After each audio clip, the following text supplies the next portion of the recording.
One final blind date. For Grayson Wilde, the billionaire CEO, it felt like a cruel joke orchestrated by his well-meaning but hopelessly misguided best friend.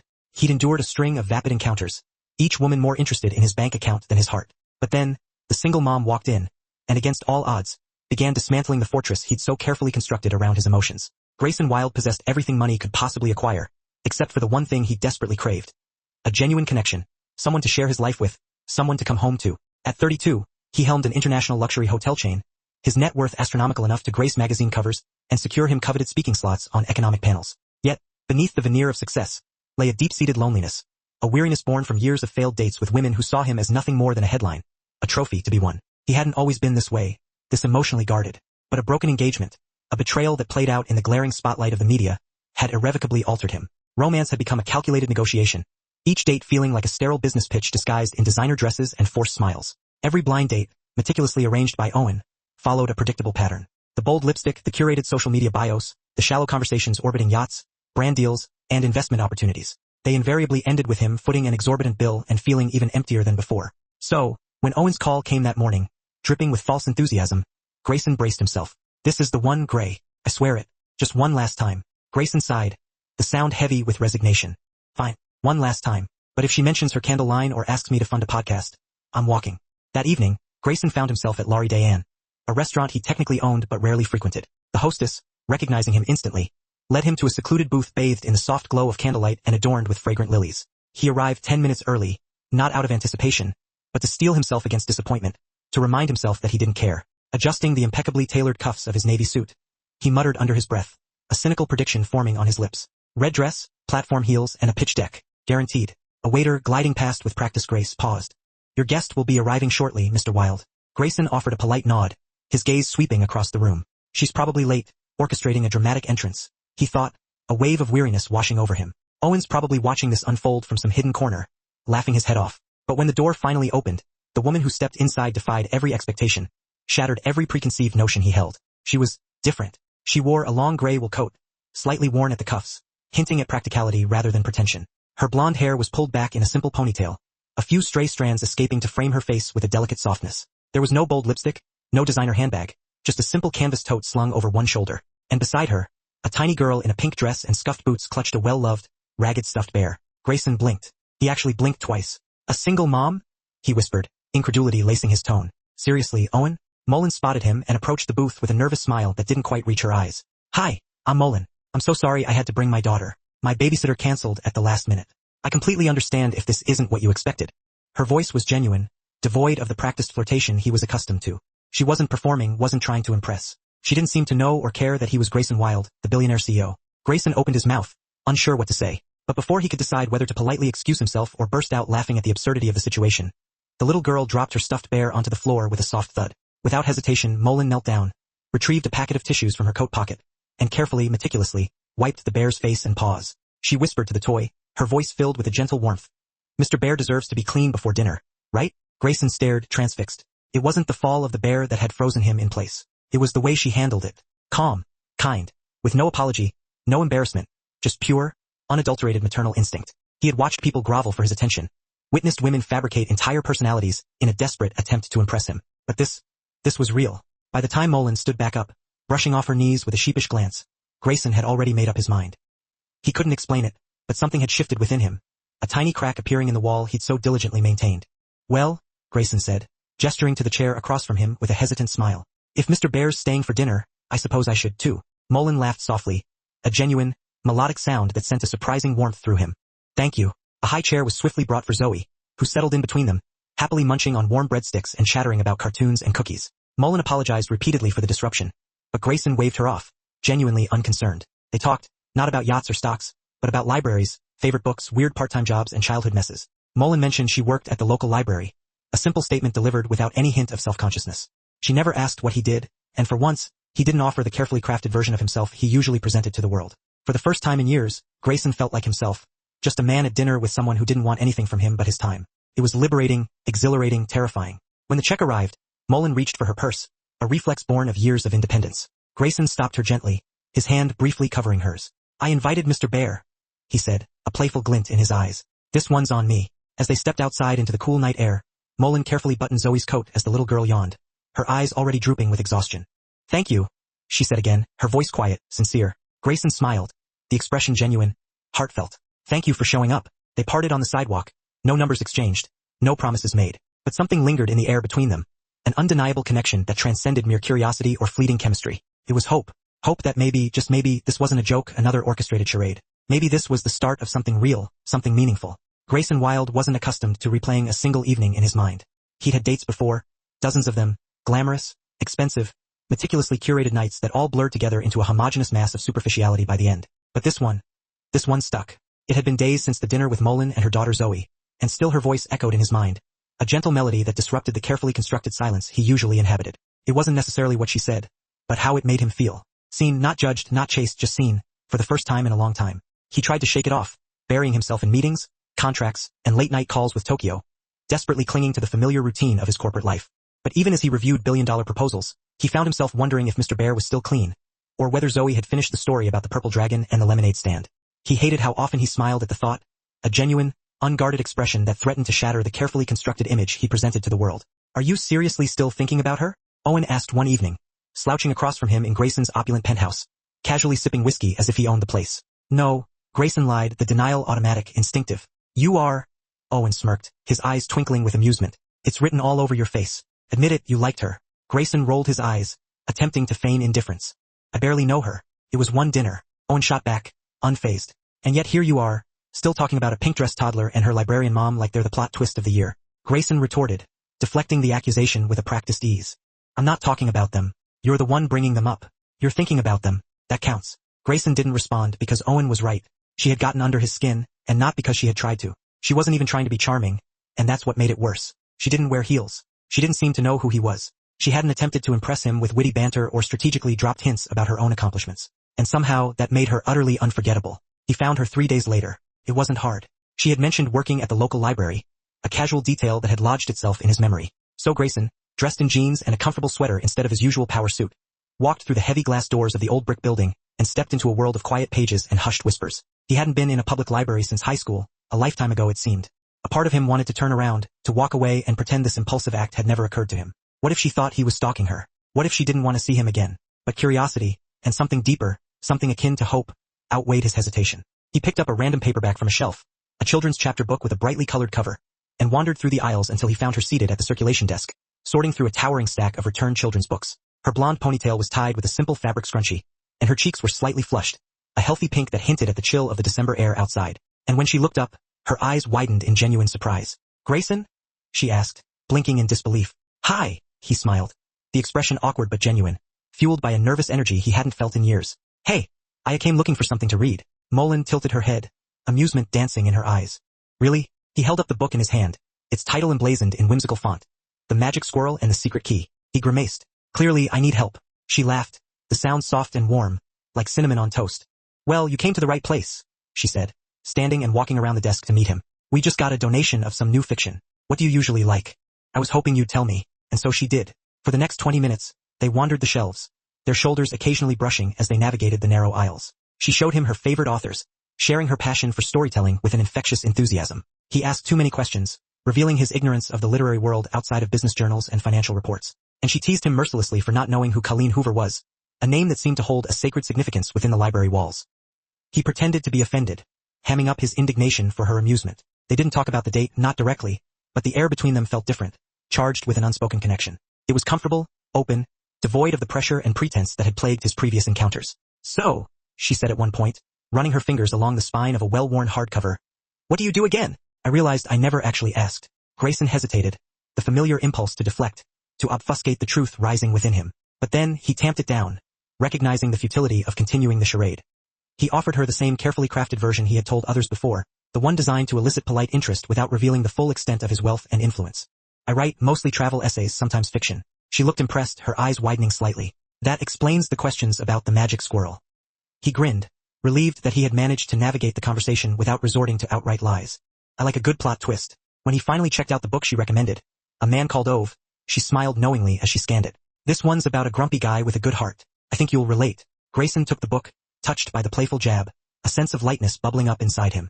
I'll bring it back. I'll be here, she said, not missing a beat, her eyes sparkling with an invitation he couldn't ignore. And just like that, the door opened again, Not just the glass door of the library, but something quieter, deeper within him. He wasn't sure what this was, where it was leading, but he desperately wanted to find out. It was a Thursday afternoon when the call came, disrupting the usual rhythm of her day. Mullen had just clocked in at the library when her manager approached, her expression apologetic. "Mullen, can you cover the evening shift today? Emma's out sick and we're short-staffed." She hesitated, the weight of her responsibilities pressing down on her. "I have Zoe with me. I was just going to drop her off with my neighbor for a few hours." "They're really counting on you," her manager pleaded, her voice laced with urgency. Mullen checked the time, her mind racing. It was just enough time to walk Zoe across the block to her sitter's place, but the schedule was tight. But when they arrived at her neighbor's house, no one answered the door. She rang the bell repeatedly, her anxiety building with each unanswered chime. She called her neighbor's phone, but the call went straight to voicemail. Her stomach tightened, a knot of panic forming in her chest. 15 minutes until her shift started, and she had no childcare. Zoe tugged on her hand, her lower lip trembling slightly. "Mommy, I'm hungry." Mullen closed her eyes, desperately searching for a solution. Then, a familiar voice from behind asked, "Everything okay?" She turned, her heart leaping in her chest. Grayson stood across the street, a takeaway coffee cup in his hand, his hair tousled by the wind, as if he'd been rushing. She blinked, disbelief warring with a surge of relief. "Grayson, what are you doing here?" He lifted his cup, a sheepish grin spreading across his face. "I needed more books, and maybe a scone." Her laugh came out shaky, a mixture of relief and disbelief. "Of course." Zoe peeked from behind Mullen's coat, her eyes widening as she recognized him. "That's the man who helped Mr. Bear." Grayson smiled, his gaze softening as he focused on the little girl. "Hi, Zoe." Mullen crouched, her mind racing, an idea forming in her mind. You wouldn't happen to be free for the next 30 minutes, would you?" He raised a brow, curiosity piqued. "Why? My sitter's out. I need to run back to the library, just for a bit. I know it's a huge ask." "I'll watch her," he said, the words tumbling out before she could fully articulate the request. Mullen blinked, stunned by his willingness to help. "You're sure? She can be shy with new people." "We'll hang out, read some stories, maybe split a croissant," he said, his eyes twinkling with a warmth that melted her anxieties. "I'm good with shy." Mullen exhaled, the tension draining from her body. "Okay, thank you so much. You don't owe me anything," he added, his voice gentle but firm. "Go do your job. We've got this." She gave Zoe a quick hug, her heart still pounding with a mixture of gratitude and trepidation, and hurried away, trusting the billionaire CEO with her most precious possession. Grayson turned to Zoe, his expression softening. "Miss Zoe, have you ever tried the almond croissants at Baxter's?" She tilted her head, her brow furrowed in confusion. "What's a croissant?" He grinned, his eyes sparkling with amusement. "Let's find out." Inside the cozy cafe, they sat by the window, the December sun streaming in, warming their faces. Grayson helped her peel the flaky croissant apart, carefully cutting it into bite-sized pieces. Then he knelt down, his movements surprisingly graceful, and tied her tiny pink shoelaces, double-knotted and precise, ensuring they wouldn't come undone again. "Do you read stories?" she asked, her voice barely above a whisper. "All the time," he replied, his voice softening, matching her quiet tone. "What kind do you like?" "Princesses and dragons," she said, her eyes lighting up. "But not scary dragons, just sleepy ones." Grayson chuckled, the sound warm and genuine. "Let's see what we can find." He pulled a children's book from the cafe's small shelf, its cover depicting a friendly green dragon napping under a starry sky. The sleepy dragon and the stolen star. He settled into the corner chair, Zoe curling up beside him, her small body leaning against his for comfort. His voice softened, pacing the story with ease, adding dramatic pauses and silly voices that made Zoe giggle and gasp. He was a natural storyteller, captivating his audience with his warmth and enthusiasm. Zoe whispered along with him, her eyes wide with wonder, completely engrossed in the tale. Neither of them noticed the college student at the next table, quietly filming a 30-second clip on her phone, capturing the unexpected scene unfolding before her. Later that evening, while Mullen reshelved books, her coworker Melanie excitedly waved her phone in her face. "Mullen, you have to see this." On the screen, Grayson was reading to a little blonde girl by the window of a local bakery. The caption read, "This man has billionaire energy and golden retriever heart." The video had already garnered thousands of views. Mullen's stomach flipped, a wave of conflicting emotions washing over her. She recognized the chair, the croissant, him. "Where did you find that?" she asked, her voice barely above a whisper. "It's all over social media," Melanie replied, her eyes wide with amazement. "No one knows who he is, but the way he tied her shoes and fed her like a baby bird." I cried. Mullen didn't know whether to laugh or panic. The man who had meticulously built a wall around himself, who had shielded his identity from the world, was now going viral for reading a children's book in a bakery. The irony was almost too much to bear. When she met Grayson later that evening to pick up Zoe, she cleared her throat, attempting to maintain a semblance of composure. "So, you might be going viral." He blinked, his expression blank. "Excuse me?" She showed him the video, bracing herself for his reaction. He watched it in silence, then chuckled, a low, rumbling sound that sent a shiver down her spine. "I didn't sign a media release. You're reading about dragons in a bakery to a 3-year-old. It's kind of hard to keep that under wraps." She asked about sleepy dragons, he said, as if that explained everything. Mullen studied him, her expression softening. This tall, quiet man who never bragged, never asked for anything in return, who just showed up when she needed him. He was an enigma, a walking contradiction. You're good with her, she said softly, her voice filled with genuine appreciation. I like her, he said, his gaze meeting hers, his eyes filled with an honesty that disarmed her. And I like spending time with you. Her cheeks flushed, betraying her carefully guarded emotions. She reached for Zoe's hand, needing the physical connection to ground her. We should get home. Grayson nodded, respecting her need for distance. Can I walk you? She smiled, the expression small but genuine. I'd like that. As they stepped into the December chill, Mullen felt something warm stirring in her chest. Something unexpected. Something beginning to take root, despite her reservations. The lake shimmered under the soft glow of the streetlights, the water still except for the occasional ripple stirred by a gentle breeze. Winter hadn't fully settled in yet, but the air held a bite, enough to make Mullen tug her coat tighter as she walked beside Grayson. A comfortable silence settling between them. It was quiet out, peaceful, a welcome respite from the chaos of the day. Grayson had texted her earlier that day, asking if she wanted to take a walk. Just a walk, he'd said. Nothing fancy. And so here they were, no restaurant, no polished surfaces, just gravel paths and the soft crunch of leaves underfoot. Mullen glanced sideways at him, studying his profile in the soft light. He looked more relaxed than usual, his hands shoved deep into his coat pockets, his gaze distant but thoughtful. You're quieter tonight, she said gently, breaking the silence. He gave a small smile, then let out a breath, a long drawn-out sigh, as if he'd been holding it for hours. I used to come here a lot, he said, his voice low, almost hesitant.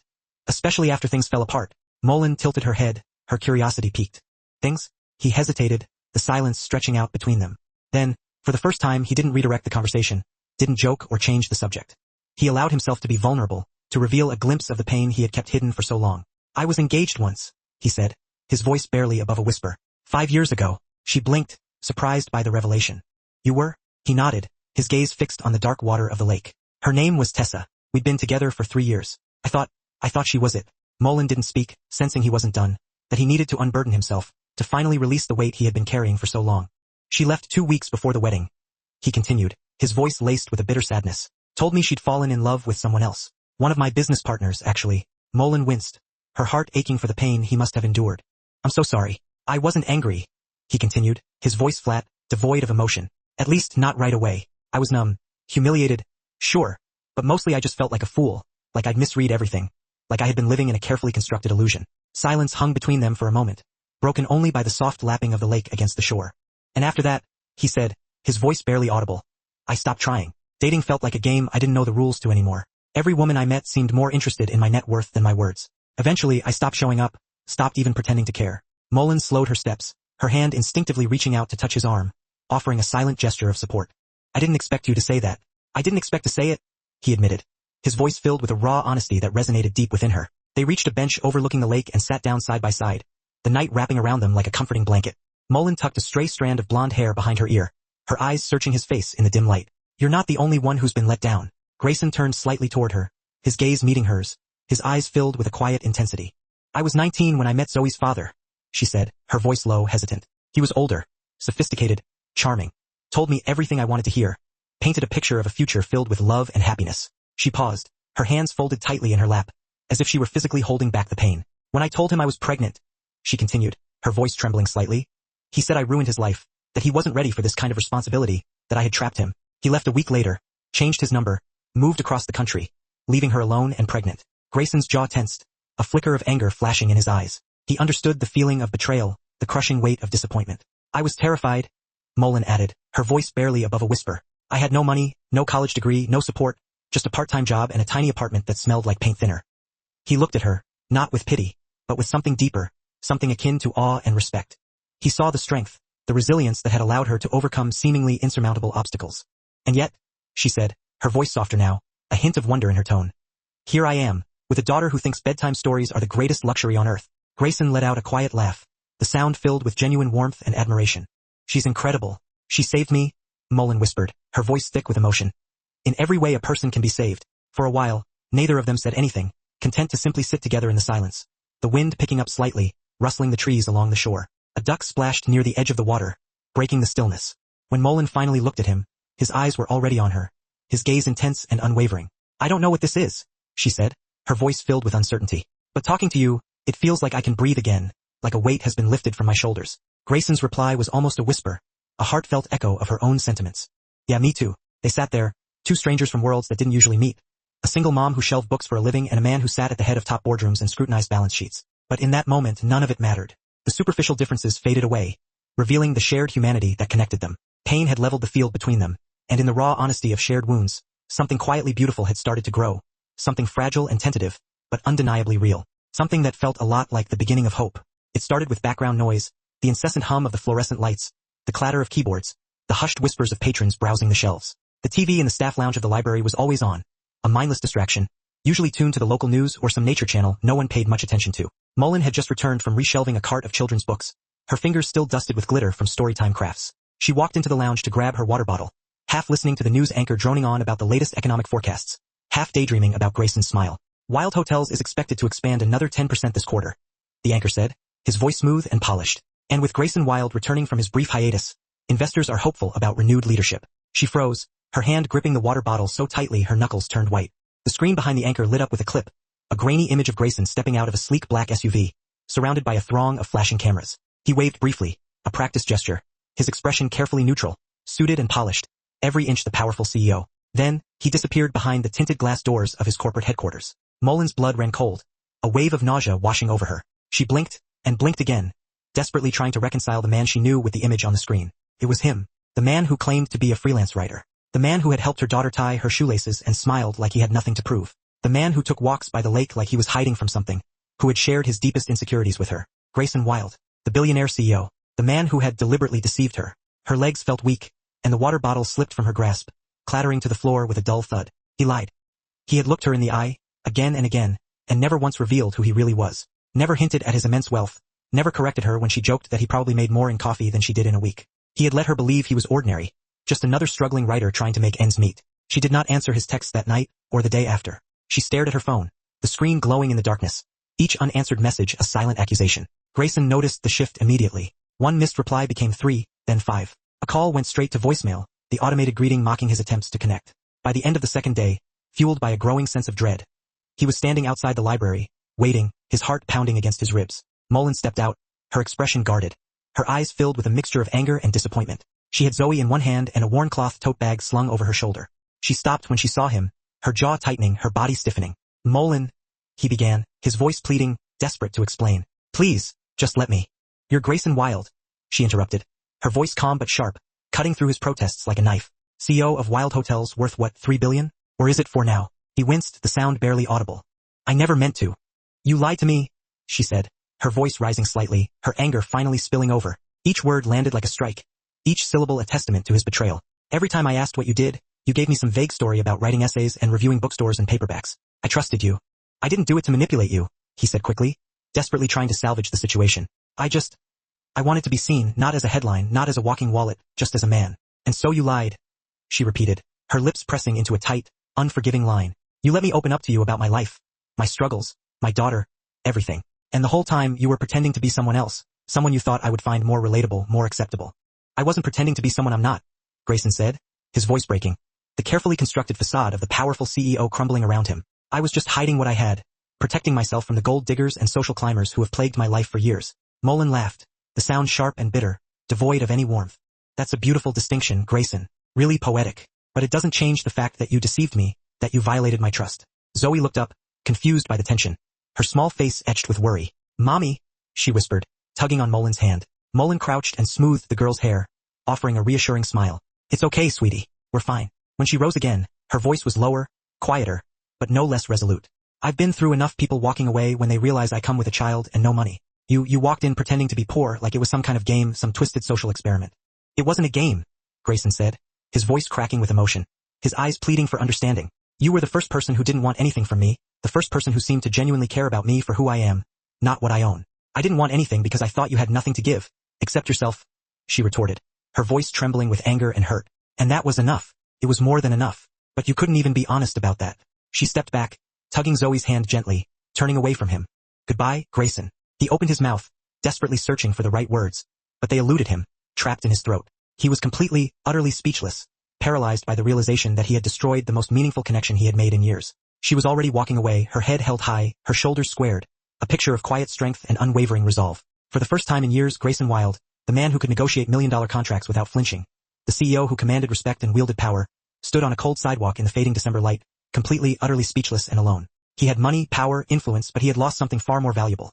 The trust and affection of a woman who had seen him for who he truly was, and had loved him anyway. It had been a quiet week, a week filled with routine and a dull, persistent ache in her chest. Mullen had gone into autopilot, mechanically performing the tasks of her daily life, but her heart wasn't in it. Wake up, dress, make breakfast, get Zoe ready for school, go to work. The days blurred together, a monotonous cycle broken only by the occasional surge of pain when she remembered Grayson's smile, or the way he had looked at her across the dinner table. Her heart still clenched every time she passed the lake path where they used to walk, the memories haunting her like ghosts. She avoided glancing at her phone during breaks, knowing there would be nothing from him, steeling herself against the temptation to reach out. And even if there was a message, she told herself she wouldn't answer, that she needed to protect herself and Zoe from further heartbreak. But Zoe noticed the change in her demeanor, the subtle shift in her energy. Of course she did. Children were perceptive, attuned to the unspoken emotions of the adults around them. "Why don't we see Mr. Grayson anymore?" she asked one night while brushing her teeth, her little voice muffled through bubbles of minty foam. Mullen had paused, her hand frozen mid-reach for the towel, the question catching her off guard. "Mr. Grayson's busy, sweetie," she said, choosing her words carefully. "He has grown-up stuff to do." Zoe looked unconvinced, her brow furrowed in confusion. "But he was our friend." "I know," Mullen whispered gently, toweling off her daughter's chin. "Sometimes friends go away, even when we don't want them to." Zoe blinked, her eyes welling up with tears, then hugged her mother tightly, her small body trembling. "I don't want him to." "Neither do I," Mullen thought, her heart aching with a pain that was both familiar and new. The library's annual Storytime Festival fell on a Saturday, an all-day event with costumed readers, crafts, music, and a small stage where children were invited to share their favorite stories. It was always a hit, drawing families from all over the neighborhood, a celebration of literacy and community spirit. Mullen helped organize the event, juggling logistics while trying to keep an eye on Zoe, who wore her favorite pink dress and carried Mr. Bear, now with a stitched-up paw, a testament to Mullen's careful mending. Despite the crowd and the festive atmosphere, Zoe seemed quieter than usual, clinging to Mullen's side, clutching her hand tighter than normal. She missed Grayson, Mullen knew, and the absence of his warm smile and gentle presence weighed heavily on both of them. During the afternoon session, a local news channel arrived to record a segment, hoping to capture the joy and excitement of the event. A cheerful host introduced the children's storytelling portion, handing a foam microphone to each brave little reader. To Mullen's surprise, Zoe raised her hand, her eyes shining with a newfound determination. Zoe wasn't usually the spotlight type, content to observe from the sidelines, but before Mullen could intervene, her daughter had climbed the few small steps to the stage, Mr. Bear tucked securely under her arm. The host leaned down, her voice warm and encouraging. "What's your name, sweetheart?" "Zoe," she said, gripping the microphone in both hands, her voice clear and steady. "What story do you want to share?" Zoe hesitated, her gaze sweeping across the crowd, searching for a familiar face. Then her eyes turned back to the microphone, her expression resolute. Her voice came out soft but clear, resonating through the, "Mommy and I miss him terribly. Please don't stay away forever." A hush fell over the room, followed by soft applause, not just out of courtesy, but a deeper, more profound emotion that rippled through the audience. Mullen couldn't fight the lone tear that escaped and traced a path down her cheek. She quickly covered her mouth, trying to regain her composure as Zoe gracefully descended from the stage and walked directly into her open arms. "You didn't have to say that, sweetheart," Mullen murmured into her daughter's hair, her voice thick with emotion. "But it's true," Zoe mumbled against her shoulder, the words muffled yet piercing. "You smiled more when he was here." 2 hours later, Grayson sat in his plush office, phone clutched in his hand like a lifeline. The video, a raw and unfiltered snippet of Zoe's performance, had been forwarded to him by a junior marketing employee who'd been at the library event with her niece. The subject line was simple: "You might want to see this." He had watched it 3 times in rapid succession. By the 4th viewing, he wasn't even attempting to conceal the tears that streamed down his face. When Zoe's small, innocent voice pleaded, "Please don't stay away forever," something within him shattered completely, and simultaneously, something vital snapped back into its rightful place. Without a second thought, he grabbed his heavy coat. It was time. The city was blanketed in a fresh snowfall. Large, feathery flakes drifted lazily from a heavy, overcast sky, covering the sidewalks and the bare branches of the trees outside the cozy little public library. It was the kind of snow that seemed to absorb sound, creating an atmosphere of hushed anticipation, as if the world itself was holding its breath. Grayson stood just outside the entrance, snowflakes clinging to the dark wool of his coat. In his gloved hands, he carefully held a small, pristine white bakery box, tied with a festive red ribbon, containing apple crumble muffins, the very kind Mullen had once mentioned adoring during a casual stroll through the park months ago. His heart pounded in his chest with a force that dwarfed any pre-board meeting jitters he'd ever experienced. This wasn't business, this was intensely personal. This was Mullen, this was Zoe. This was the chance at a life he was terrified of losing forever. He took a deep breath and stepped inside. The comforting warmth of the library enveloped him, a stark contrast to the frigid air outside. Soft, gentle voices mingled with the quiet rustle of turning pages. In the brightly lit reading nook, a small girl in a vibrant pink dress looked up, her eyes widening with recognition. "Mommy, it's Mr. Grayson." Mullen appeared from a nearby aisle, a towering stack of books precariously balanced in her arms. She froze at the sight of him, her expression unreadable. He walked purposefully to the front desk, gently placing the bakery box down on the polished surface. On top of the box rested a small, carefully folded note. She didn't immediately reach for it, her gaze fixed on his face. "I wasn't honest with you," he began, his voice low but remarkably steady. "I told myself it was harmless, that I just wanted to be seen without the weight of my name attached. But I should have trusted you completely. Still, she remained silent, her eyes searching his. He nodded toward the box. Open it. Mullen slowly untied the red ribbon and carefully lifted the lid of the box. The rich, comforting scent of cinnamon and baked apples wafted upwards, catching in her breath. With slightly trembling fingers, she unfolded the note. The words were simple, yet profound. I may not be perfect, but if you'll let me, I'll spend the rest of my life learning how to be the kind of man who's worthy of you. And Zoe, her eyes shimmered, not with anger or resentment, but with something far more tender and vulnerable. I thought you just disappeared, she whispered, her voice barely audible. That it didn't mean anything to you. It meant everything, he said, his voice thick with emotion. But I thought I'd lost you, and maybe, deep down, I was afraid to find out for sure. Zoe, sensing the shift in the atmosphere, wandered between them, clutching Mr. Bear by one well-worn arm. She looked from her mother to Grayson, her brow furrowed in innocent concern. Mommy, she asked, tilting her head slightly. Can he stay for dinner this time? Mullen laughed, a quiet, shaky sound that seemed to break the fragile stillness of the moment. She looked down at her daughter, then up at Grayson, her eyes filled with a mixture of hope and trepidation, and finally, she nodded. Grayson stepped forward slowly, hesitant to believe the reality of the moment. But when she didn't move away, he gently wrapped his arms around both of them, pulling them close. Mullen leaned into his chest, a sigh of contentment escaping her lips. Zoe giggled, happily trapped between them, clutching his coat tightly in her small hands. Outside, the snow continued to fall, blanketing the world in a serene white. Inside the library, a warmth returned, quiet and genuine. No spotlights, no diamonds, no perfectly crafted words. Just a man, a woman, and a little girl who still believed in bedtime stories and the magic of second chances. 1 year later, the little corner shop on Maple and 6th had blossomed into a beloved neighborhood fixture. Nestled snugly between a bustling bakery and a fragrant florist, the Story Nook stood out with its cheerful window boxes overflowing with colorful blooms, its charming hand-painted sign, and a whimsical chalkboard that proclaimed, today's reading, dragons, cupcakes, and brave little girls. Inside, the inviting scent of old pages and warm apple cinnamon candles welcomed visitors with open arms. Behind the wooden counter, Mullen tied the strings of her floral-patterned apron. Her blonde hair was twisted into its usual effortless updo, with a few playful strands escaping to frame her radiant face. In the far corner of the shop was its namesake nook, complete with plush, weighted bean bags, brightly colored bookshelves overflowing with adventures, and a hand-painted tree mural that stretched invitingly toward the high ceiling. She had dreamed of creating this space for years. Now finally it was hers. Grayson had been instrumental in helping her bring her vision to life, offering his support quietly and generously, never once seeking recognition or praise. He meticulously chose the shelves, tirelessly assembled the furniture, and even lovingly carved the miniature reading bench himself. But his name wasn't on the lease. Let it be yours, he had said that night by the crackling fire, handing her a check. I'm just investing in something worth believing in. They lived a modest, yet comfortable life in a charming house 20 minutes outside the city. A white-trimmed cottage with a sprawling wraparound porch and a small, vibrant garden where Zoe held elaborate tea parties with her beloved collection of stuffed animals. Grayson still oversaw his global hotel empire, but he made it a point to be home by 5 p.m. every evening. No exceptions. That morning, their cozy kitchen had been filled with the irresistible aroma of toasted muffins and sweet berry jam. Zoe, now a precocious 4-year-old, sat at the table in her signature pink dress, humming contentedly as she meticulously filled a page with colorful drawings. Today's masterpiece depicted a caped figure, undeniably her father, carrying a princess, clearly her mother, in one arm and a slightly battered teddy bear, Mr. Bear, in the other. Mullen bent down, kissed the top of her daughter's head, and whispered, Mr. Bear's ears are absolutely perfect. Just outside the front of the shop, Grayson stood beneath the colorful awning, balancing 2 steaming takeaway coffees. Through the large picture window, he watched Mullen as she patiently helped a young child select a book, her face alight with genuine warmth and enthusiasm. She had become a beloved figure in the community, known for her kindness, her patience, and her unwavering trustworthiness. He still felt a surge of gratitude and pure luck every time he looked at her. Suddenly, the front door burst open with a joyful flourish. Zoe dashed outside, her pink dress twirling around her like a vibrant flower, half a muffin clutched tightly in one hand and her drawing held aloft in the other. Her voice, filled with unadulterated joy, rang clearly down the street. My daddy is the man who reads bedtime stories better than anyone. Passers-by chuckled, their faces breaking into smiles. A cyclist rang their bell in cheerful acknowledgement. Grayson crouched down, his heart overflowing with love and laughter. Oh yeah, he said, feigning mock indignation. Better than the guy with the puppets on YouTube?